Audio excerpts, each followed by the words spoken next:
Authorities are yet to take action against those who are accountable for causing losses worth billions through the central bank bond scam. Allegations were made that the Treasury bonds issued on the 27th of February 2015 and the 20th of March 2016 caused massive losses to the country. Allegations were raised that it was done through a primary dealer named Perpetual Treasuries owned by Arjun Aloysius, who is the son-in-law of then Governor of the Central Bank of Sri Lanka, Arjuna Mahendran. With information on the matter coming to light, President Maithripala Sirisena ordered for a committee to be appointed to probe the matter, and later it was appointed through the intervention of the Prime Minister. The three-member committee appointed by the Prime Minister comprised of lawyers closely associated with the United National Party and are namely Gamini Pitipana, Mahesh Kalugampitiya and Chandimal Mendis. Their report was produced to Parliament on the 19th of May 2015 and it called for a further investigation without naming those responsible. The Committee on Public Enterprises or COPE was then chaired by D.E.W. Gunasekara, and during 11 meetings evidence was recorded from 42 persons. When the report was to be tabled, Parliament was dissolved on the 26th of June 2015. Following the elections, Sunil Handunethi was made the chairman of COPE and it commenced its probe into the matter amidst many obstacles. It was at this time that the central bank refused to disclose information to the Auditor General, citing that it cannot release sensitive information. Despite obstacles, the observations of the Auditor General's report was that during both bond issuances, the country suffered a loss of 1,674 million rupees. It was also observed that the Governor of the Central Bank of Sri Lanka had failed to operate in a professional manner. While COPE investigations took place based on the Auditor General's report, a UNP MP resigned from COPE and Minister Sujiva Senasinghe was appointed to fill the opening. Later, several members of COPE alleged that UNP members in the committee had raised issues and attempted to undermine the final report.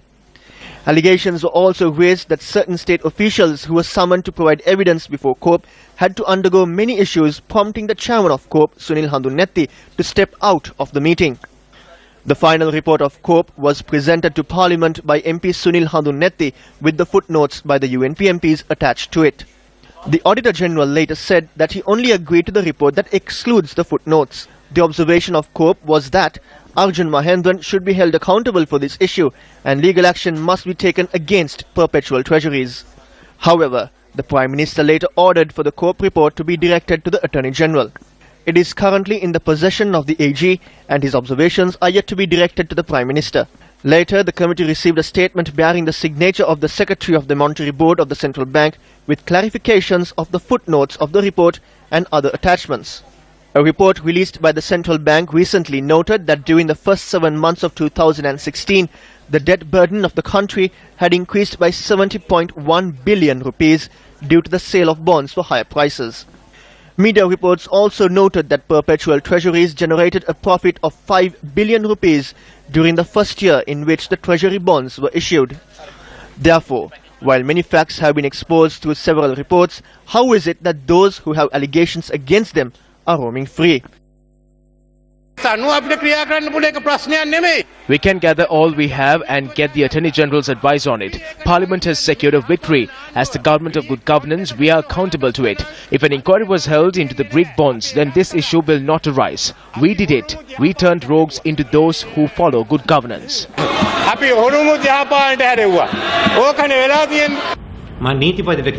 I told the Attorney General that if he needs more documents and if they are in Parliament to please meet with the Speaker. He can see what needs to be done and assess the report and appoint another team to study it. So that is all we did. Protect good governance.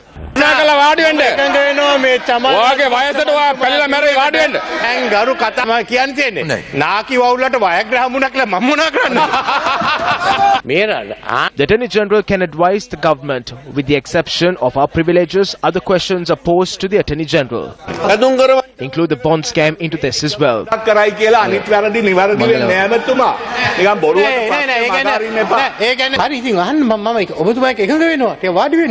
Yes, I agree with you. Please sit. We have looked into the bond issue of the central bank, but this time we will hand over the task of investigating the buildings which were brought in Brazil and New York by the central bank.